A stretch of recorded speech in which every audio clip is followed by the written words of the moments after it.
เดี๋ยวจะพามาดูแปลงดูแปลงดูแปลงดูแปลงที่โยมกล้าข้าวไว้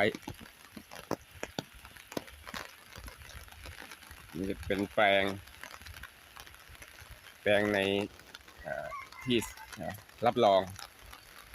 แปลงข้าว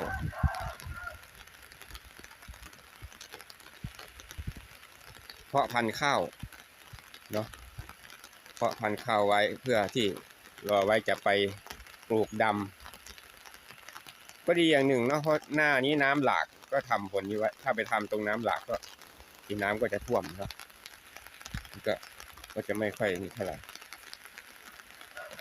พอไว้อย่างนี้มันสวยเนาะเพราะว่าน้ำพอประมาณ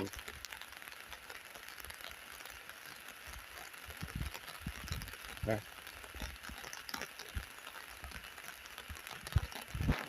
เอารอใครล่ะ